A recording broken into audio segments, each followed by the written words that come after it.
હવે આપ સાંભળશો મહેસાણા જિલ્લા સમાચાર પત્ર, જેના લેખક છે જયંતિ ચૌધરી.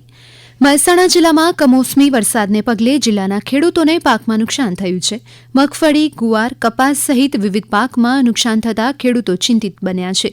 ત્યારે રાજ્ય સરકાર દ્વારા કૃષિ વિભાગને કમોસમી વરસાદને કારણે થયેલ પાક નુકસાનનો સર્વે કરવાનો આદેશ કરાતા જિલ્લામાં પાક સર્વેની કામગીરી શરૂ કરાઈ છે. વિજાપુર તાલુકામાં મગફળી તેમજ કડી તાલુકામાં ડાંગરના પાકને ભારે નુકસાન થયું છે.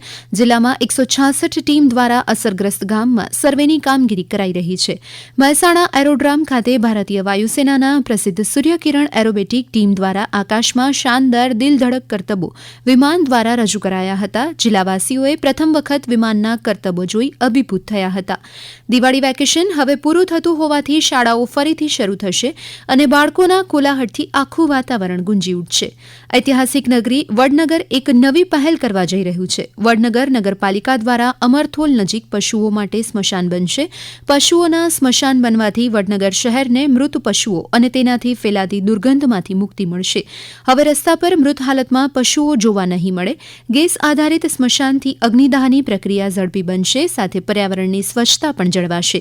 આવી સારી પહેલને લઈ જીવદયા પ્રેમીઓએ આ નિર્ણયને વધાવ્યો છે. મહેસાણા જિલ્લાના જોતાણા તાલુકાના સુરજગામ ખાતે ઓએનજીસી મહેસાણા એસેટ દ્વારા પ્લાસ્ટિક વેસ્ટ મેનેજમેન્ટ માટેના પ્રોજેક્ટ અંતર્ગત કાર્યક્રમ યોજાયો, જેમાં સુરજમાં 10 ટન પ્લાસ્ટિક એકત્ર કરવામાં સફળતા મળી છે.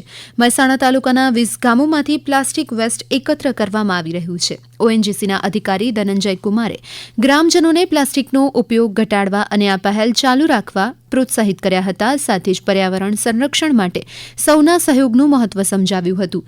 મહેસાણા તાલુકાના 20 ગામો પ્લાસ્ટિક મુક્ત કરાશે. મહેસાણા દૂધસાગર ડેરી ખાતે અંદાજિત 500 કરોડ રૂપિયાના ખર્ચે 2 અત્યાધુનિક પ્લાન્ટનું વર્ચ્યુઅલ ઉદ્ઘાટન પ્રધાનમંત્રી નરેન્દ્ર મોદી દ્વારા કરાયું હતું, જેમાં 1500 જેટલી દૂધ મંડળી પર જીવંત પ્રસારણ કરાયું હતું. તેમજ ડેરી હોલ ખાતે ચેરમેન અશોક ચૌધરીની અધ્યક્ષતામાં પણ મોટી સંખ્યામાં પશુપાલકોએ જીવંત કાર્યક્રમ નિહાળ્યો હતો.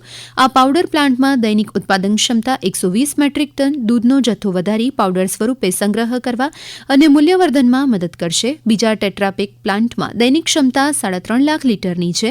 તેનાથી લાંબા સમય સુધી દૂધને સંગ્રહિત કરી શકાશે અને દેશના બજારમાં કોઈપણ સ્થળે પહોંચાડી શકાશે.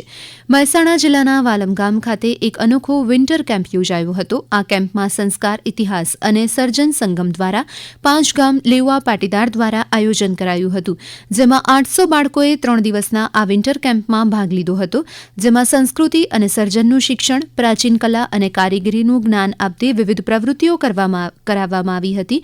બીજા દિવસે યુવાનોને ગામડાની સંસ્કૃતિનો પરિચય કરાવાયો હતો અને ત્રીજા દિવસે લુપ્ત થતી ગ્રામીણ રમતોનો આનંદ આ 800 બાળકોએ માણ્યો હતો. જિલ્લાના પવિત્ર યાત્રાધામ બહુચરાજીને હવે ગ્રામ પંચાયતમાંથી નગરપાલિકાનો દરજ્જો આપવામાં આવ્યો છે. રાજ્ય સરકારના શહેરી વિકાસ અને શહેરી ગૃહ નિર્માણ દ્વારા આ અંગેનું સત્તાવાર જાહેરનામું બહાર પાડવામાં આવ્યું છે.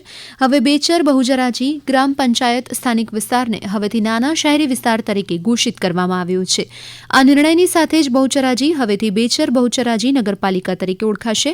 વહીવટદાર તરીકે મામલતદારની નિમણૂક પણ કરવામાં આવી છે.